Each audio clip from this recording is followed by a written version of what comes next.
Paris, the 29th of March, 1877. A Saturday. The gas lamps along the Rue de Rivoli flicker against a late winter rain that has fallen since morning, pooling in the cobblestones, turning the city grey and indistinct.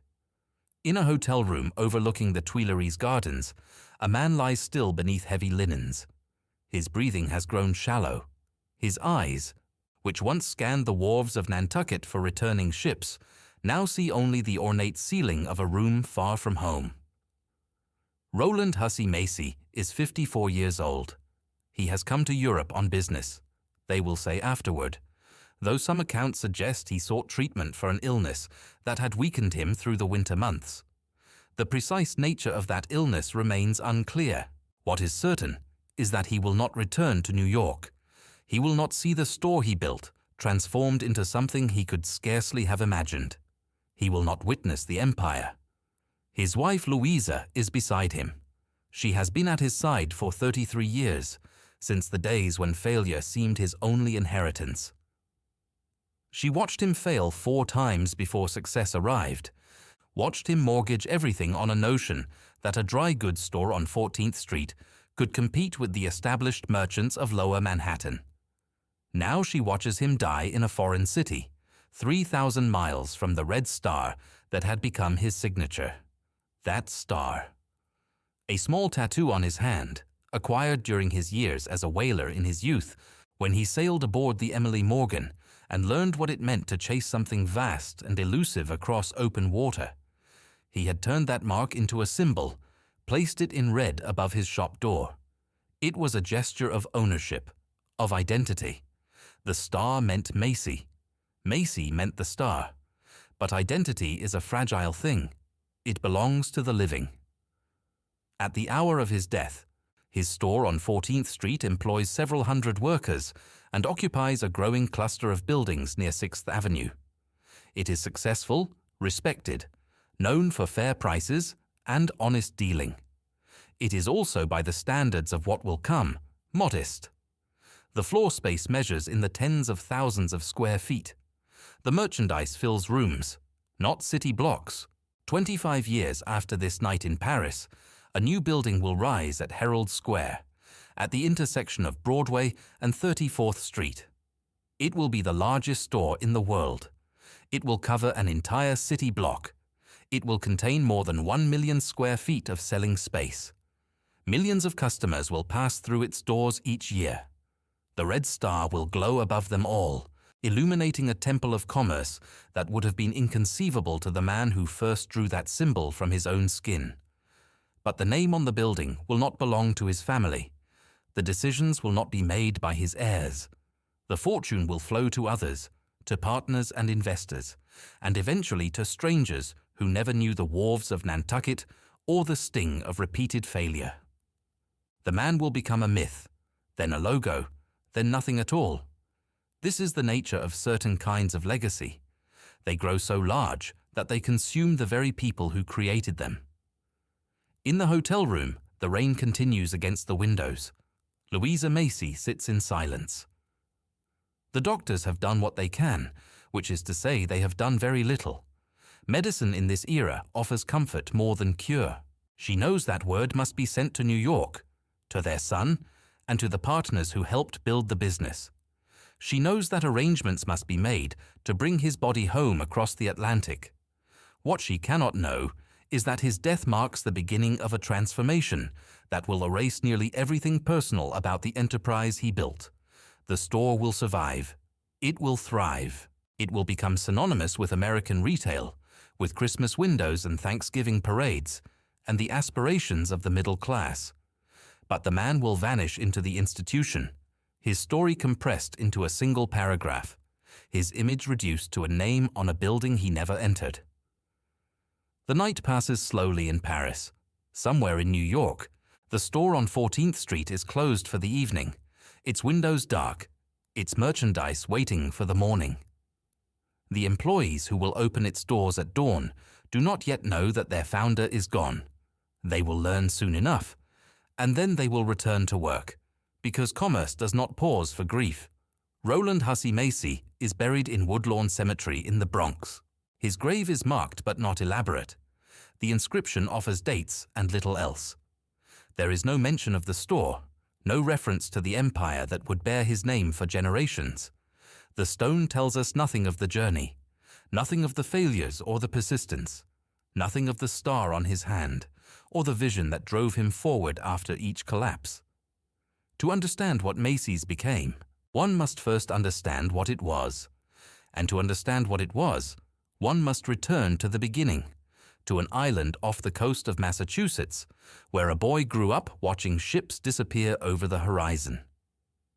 Nantucket in the 1820s was a place defined by absence. The men went to sea for years at a time, chasing whales across the Pacific, leaving behind an island of women, children, and the elderly. The economy ran on whale oil, on the rendering of massive bodies into fuel for the lamps of America and Europe. It was brutal work, and it shaped a particular kind of character in those who survived it. Roland Hussey Macy was born on this island on the 15th of August, 1822, the fourth son of a Quaker family whose roots in Nantucket stretched back generations. His father, John Macy, was a merchant of modest means. His mother, Eliza, kept the household together during the long absences that defined island life. The Quaker faith surrounded young Roland with its customs of plainness, its suspicion of ostentation, its emphasis on honest dealing and hard work. These values would remain with him, though he would drift from the faith itself. The Quaker prohibition against oath-taking, the plain dress, these would fade. But the deeper principles, the insistence on fairness, and the distrust of deception, would shape his approach to business decades later. At 15, Roland went to sea. This was not unusual for a Nantucket boy. The whaling ships needed hands, and young men needed wages. He signed aboard the Emily Morgan, a whaler that would carry him across the Atlantic and around Cape Horn into the Pacific. The voyage lasted 4 years. Whaling was dangerous, exhausting, and often tedious. Long weeks passed with nothing but ocean and sky. Then came the frantic hours of the chase, the harpooning, the bloody work of cutting and boiling. Men died regularly, crushed by flukes, drowned in storms, taken by disease. Those who survived developed a tolerance for risk, a patience for waiting, and a capacity for sudden action. It was during this voyage that Macy acquired the tattoo that would later become his trademark, a red star inked on his hand in the manner of sailors throughout the age of sail. The exact circumstances of its creation are not recorded. What matters is that he kept it, carried it with him back to Nantucket, and then to the mainland, and eventually transformed it into a symbol that would outlast him by more than a century. He returned from the sea in 1842, 20 years old, and looking for a future. The whaling industry was beginning its long decline, though few recognized it yet. Petroleum would soon replace whale oil, but that collapse was still years away, and young Roland Macy had more immediate concerns. He tried his hand at retail. His first store opened in Boston in 1844, a small thread and needle shop on Hanover Street. It failed within a year. He tried again with a dry goods store. It too failed. He moved to California during the gold rush, hoping to sell supplies to miners. The venture collapsed. He returned east and opened another store in Haverhill, Massachusetts. By 1855, it was gone. 4 failures in 11 years. Each one took money he did not have, required borrowing he could not easily repay, demanded explanations to creditors and family. A different man might have accepted defeat, might have sought steady employment in someone else's enterprise, might have concluded that retail was simply not his calling. Macy did not reach that conclusion. What he concluded instead was that he had not yet found the right location, the right approach, the right combination of goods and prices, and presentation. He studied his failures. He noted what had worked and what had not. He observed that fixed prices, clearly marked, eliminated the haggling that made shopping unpredictable and uncomfortable. He noticed that advertising, aggressive and consistent, could draw customers who might otherwise never learn of a store's existence. In 1858, at the age of 36, he tried once more. He opened a small fancy dry goods store on 6th Avenue in Manhattan, just below 14th Street. The location was unfashionable, far north of the established shopping district around City Hall.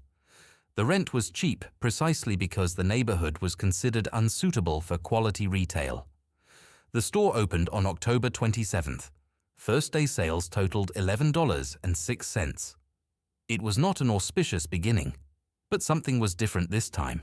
The city was growing northward. The population was expanding.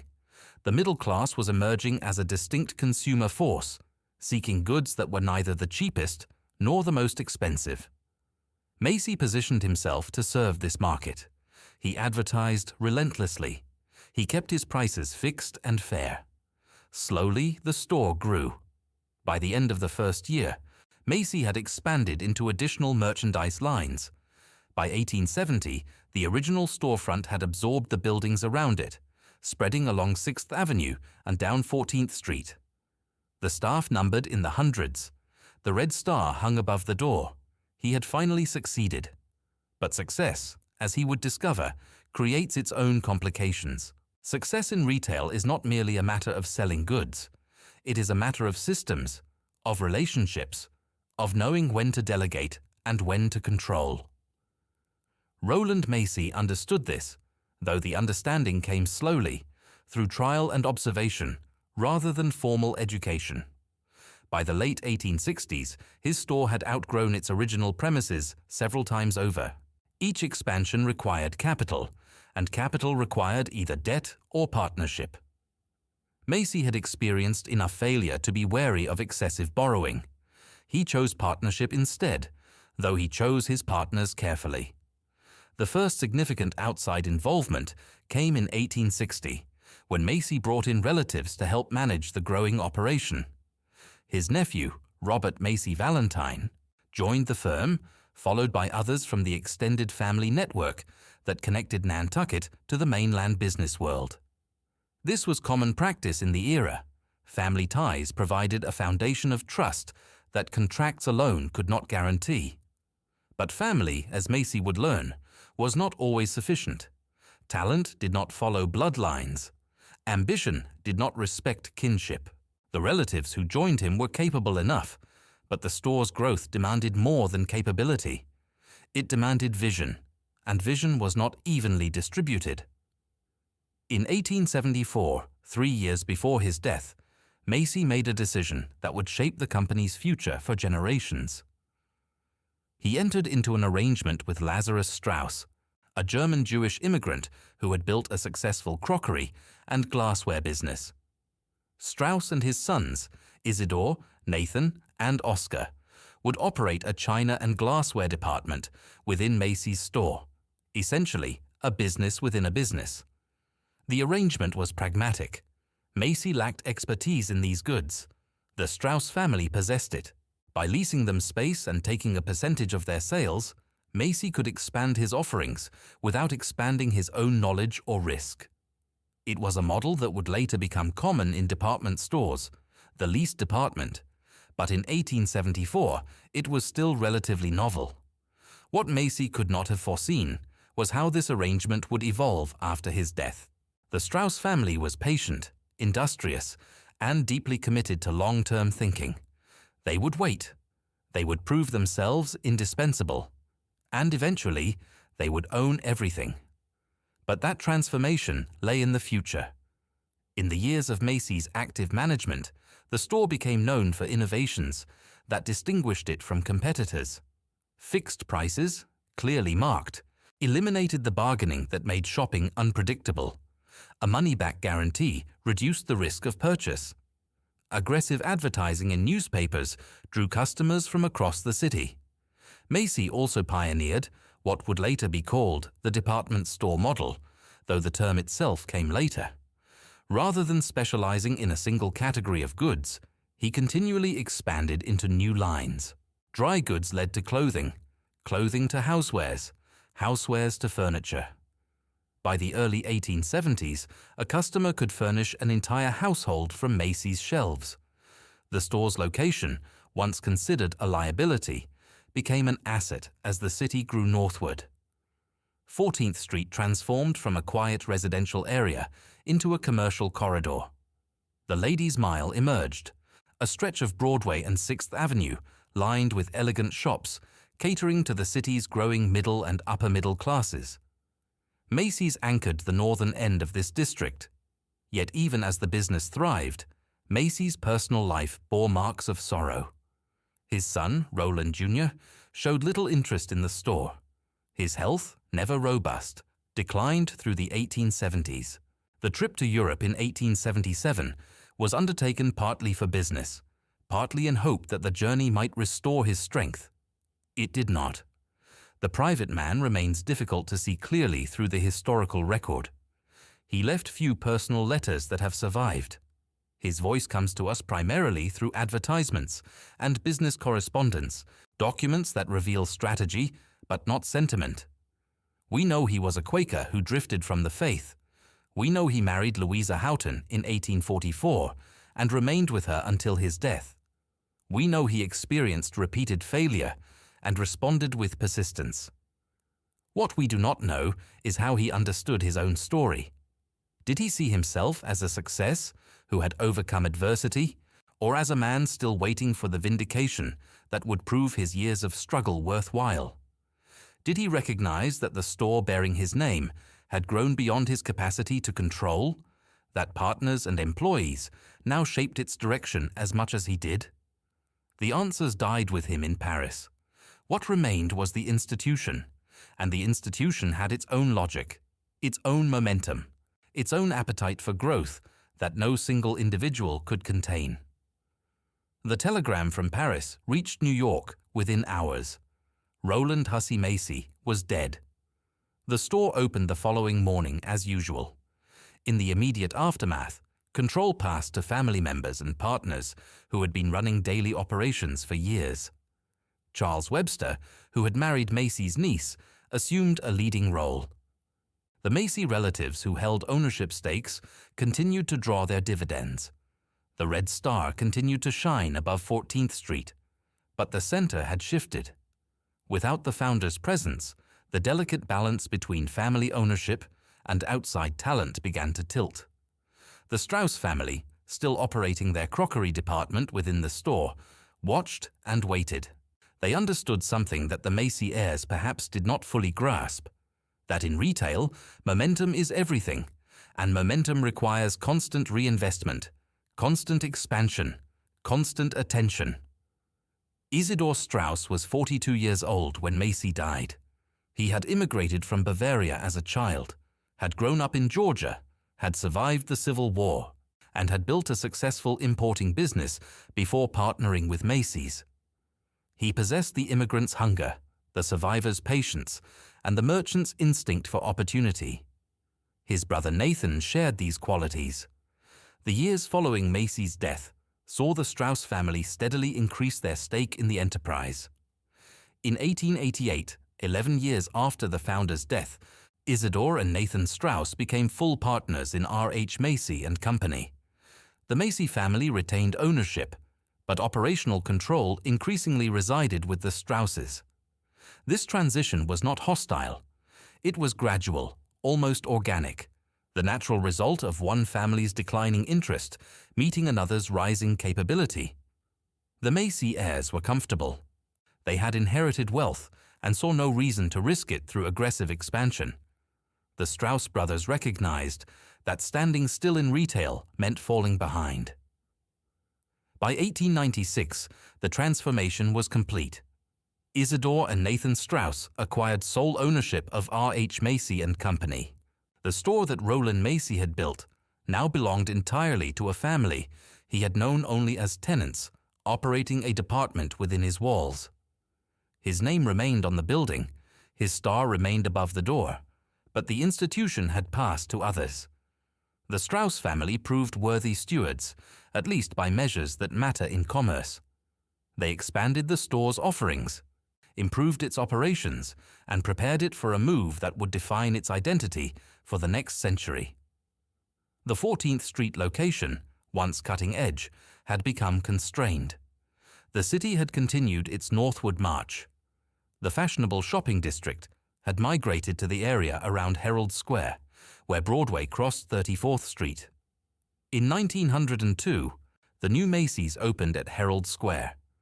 The building was designed to impress, to overwhelm, to establish the store as the dominant retail presence in New York City. The original structure covered most of a city block. Subsequent expansions would claim the rest. By 1924, the store occupied the entire block, bounded by Broadway 7th Avenue, 34th Street, and 35th Street. It contained more than 1 million square feet of selling space. It was, by most measures, the largest store in the world. The scale was unprecedented. 33 elevators carried customers between floors. Escalators moved thousands of shoppers per hour. The building required its own power plant, its own ventilation system, its own small army of maintenance workers. A single store had become a small city. And yet, amid this transformation, something had been lost. The store that Roland Macy had built was personal, idiosyncratic, stamped with his character and his history. The red star meant something specific, a sailor's tattoo, a founder's mark, a symbol of identity. The Herald Square store was something else entirely. It was a machine for selling, efficient and vast, and fundamentally impersonal. The Strauss family understood sentiment, but they understood scale better. Isidor Strauss served in Congress, engaged in philanthropy, became a figure of public respect. Nathan Strauss devoted much of his fortune to public health initiatives, particularly the pasteurization of milk for the poor. They were not merely merchants. They were citizens, participants in the broader life of the city and the nation. But their citizenship did not preserve the connection between the store and its founder. Roland Macy became a name, then a logo, then a vague historical reference that most customers never considered. The institution had swallowed the individual. In April of 1912, Isidor Strauss and his wife Ida boarded the RMS Titanic for the return voyage from a European vacation. They did not survive. The story of their final hours, Ida refusing to leave her husband, Isidor refusing to board a lifeboat before younger men, became part of the Titanic legend. Their deaths were mourned across New York, and their memory honored with monuments. The store continued. It always continued. The Strauss family held Macy's through the First World War, through the 1920s, through the crash and the depression that followed. They expanded carefully, acquired competitors, and built the Herald Square store into a destination that drew visitors from across the country. But even family dynasties have their limits.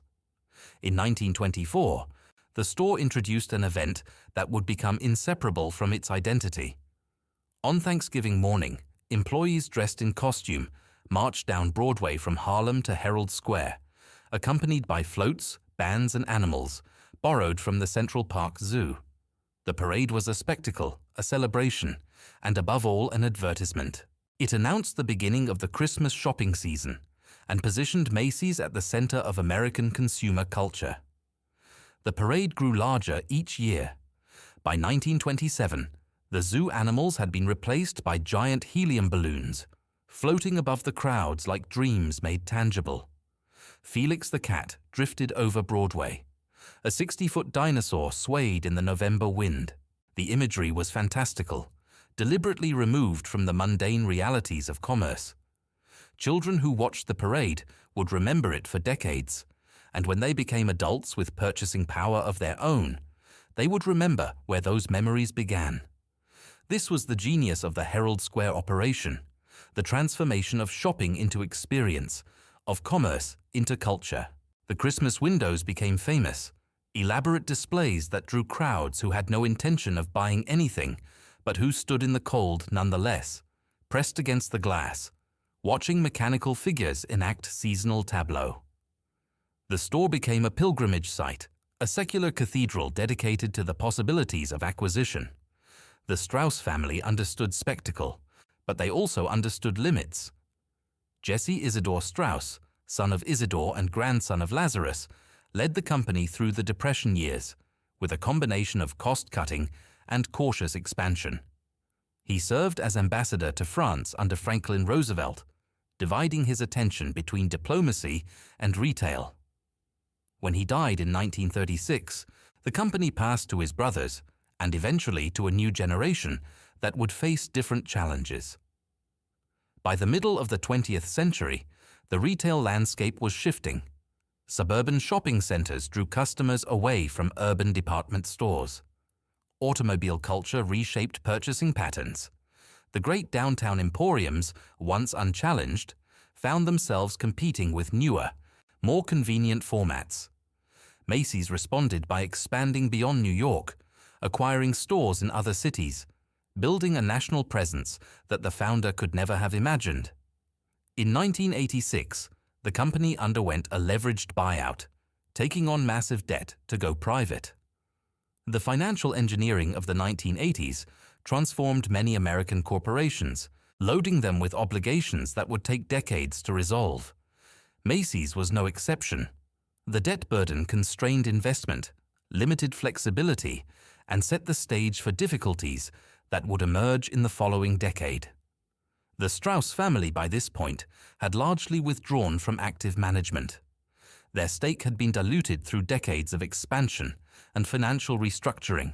The company that bore Roland Macy's name and had been built by Lazarus Strauss's descendants now belonged to investors, creditors, and professional managers who had no personal connection to either founding story.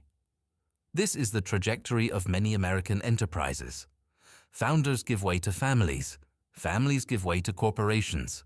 Corporations give way to financial instruments that treat stores and factories as assets to be optimized rather than institutions to be preserved.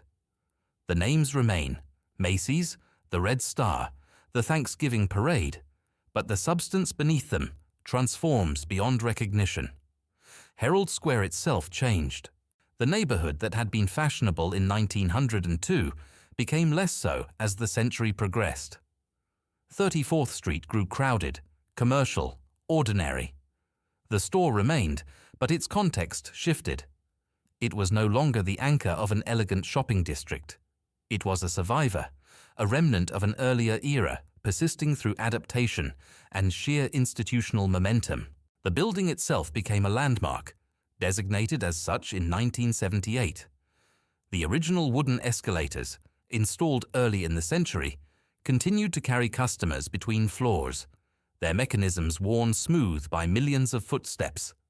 The architecture spoke of an earlier conception of retail, when stores aspired to grandeur rather than efficiency, when the shopping experience was meant to elevate rather than merely satisfy. But landmarks are monuments to the past. They preserve form while the function evolves around them. The Macy's of the late 20th century sold different goods to different customers in a different economy than the store Roland Macy had opened on 14th Street. The continuity was real but partial, a thread connecting eras that had little in common. In January of 1992, R.H. Macy and Company filed for bankruptcy protection. The debt accumulated during the leveraged buyout had become unsustainable. Sales had declined. The recession of the early 1990s had exposed the fragility of a business model built on borrowed money and optimistic projections. Bankruptcy, in American law, is not necessarily an ending. Chapter 11 allows companies to reorganize, to shed obligations, to emerge leaner and theoretically stronger.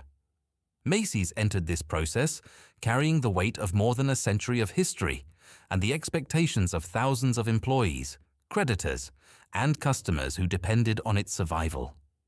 The restructuring took years. Stores closed. Workers lost jobs. The company that emerged was smaller, more focused, and no longer independent.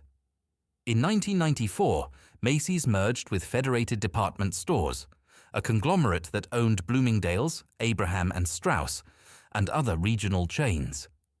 The merger was presented as a rescue, a combination of complementary strengths. In practice, it meant that Macy's had become a division of a larger enterprise, its decisions subject to corporate strategies formulated elsewhere. Federated understood the value of the Macy's name. The Thanksgiving parade continued. The Herald Square store remained the flagship.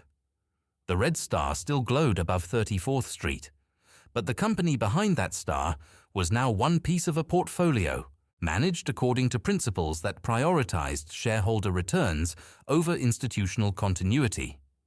The early 21st century brought further consolidation. In 2005, Federated acquired the May Department Stores Company, adding Lord & Taylor, Marshall Fields, and dozens of other regional nameplates to its holdings. Then came a decision that illustrated the logic of corporate branding in its purest form. Nearly all of these stores would be converted to the Macy's name.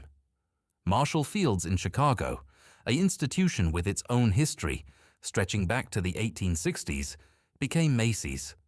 Kaufmann's in Pittsburgh, Fellini's in Boston, Hecht's in Washington, all became Macy's. The Red Star spread across the country, appearing above entrances that had once borne different names, different identities, different relationships with their communities. The logic was commercial.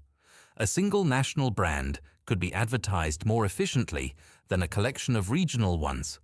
Supply chains could be consolidated. Management could be streamlined. The efficiencies were real, measurable, defensible in quarterly earnings reports. But something was lost that could not be measured. Each of those regional stores had its own history, its own relationship with its city, its own accumulated meaning. When Marshall Fields became Macy's, Chicago lost something that could not be replaced by a Red Star and a Thanksgiving parade broadcast from New York. The conversion was efficient. It was also, in a sense, erasure. In 2007, Federated Department Stores renamed itself Macy's Inc., completing the transformation. The company that had once been one store on 14th Street now operated hundreds of locations across the country, all bearing the same name, all connected by supply chains and corporate systems that would have been unimaginable to Roland Macy. The Herald Square store persisted through these changes, its position as flagship secured by history and geography. Tourists still visited. The parade still marched. The Christmas windows still drew crowds. But the store's role had shifted. It was no longer the center of an empire, so much as a symbol of one, a physical monument to a brand that existed primarily in advertising and logistics. The 21st century brought new challenges. Online retail transformed consumer behavior. Shoppers who once traveled to Herald Square could now browse and purchase from anywhere. The department store model, which had seemed so innovative when Roland Macy expanded beyond dry goods, now appeared dated, caught between discount retailers below and luxury specialists above. Macy's Inc. responded with store closures, with real estate strategies, with attempts to reinvent the shopping experience for a digital age. The Herald Square building, with its 1 million square feet of selling space, became partly an attraction, partly a distribution center, partly a question mark. What purpose does a cathedral of commerce serve when commerce has migrated to screens? The company's stock price rose and fell with economic cycles and strategic announcements. Activist investors appeared periodically, demanding changes, proposing breakups, questioning whether the real estate might be worth more than the retail operation it housed. The conversations were about value extraction, about optimization, about returns. They were not about the man who had opened a small store in 1858 with $11 in first-day sales. Woodlawn Cemetery lies in the Bronx, a short distance from Manhattan, but a world removed from the crowds of Herald Square. The grounds are quiet, landscaped in the Victorian manner, designed to provide peace for the dead and contemplation for the living. Here, among the monuments to industrialists and artists and forgotten notables, Roland Hussey Macy rests. His grave is not difficult to find, though few visitors seek it. The stone bears his name and dates. It does not mention the store. It does not display the red star. It offers no summary of achievements, no epitaph celebrating the man who failed 4 times before succeeding, who transformed a small dry goods shop into the seed of an empire. The silence of the marker is complete. A few hundred feet away, in a more elaborate section of the cemetery, stands the Strauss Mausoleum. Isidore and Ida, recovered from the Atlantic after the Titanic sank, lie here together. Their monument is grander, more befitting the scale of what they built. Visitors occasionally come to pay respects, drawn by the romance of their final hours, the story of devotion that transcended even death. The 2 graves tell different stories about legacy. The Strauss family left monuments. Roland Macy left a name that outlived its connection to any individual, that floated free of biography and became pure brand, pure symbol, pure commerce. On Thanksgiving morning, millions of Americans watch the parade that bears his name. They see balloons and floats and performers. They see the red star. They do not see the man from Nantucket who went to sea at 15, who tattooed that star on his hand, who spent decades failing before he learned how to succeed. He has become invisible, present only as a word, a logo, a vague sense of tradition, whose origins no one remembers. The Herald Square building still stands. Its wooden escalators still carry shoppers between floors, though fewer each year. Its windows still display scenes at Christmas, though the crowds are thinner than they once were. The store persists, adapted and adapting, uncertain of its future, but unwilling to concede its past. What remains of Roland Hussey Macy is not the institution that bears his name. It is not the building he never entered, or the parade he never witnessed. What remains is simpler and harder to locate. A grave in the Bronx, a handful of documents in archives, a fading entry in the historical record. He built something that grew beyond him, that consumed his name and his story, and transformed them into something he would not recognize. This is neither tragedy nor triumph. It is simply what happened, the ordinary fate of founders in a nation that celebrates enterprise but forgets entrepreneurs. The red star glows above 34th Street. Beneath it, the crowds pass without looking up.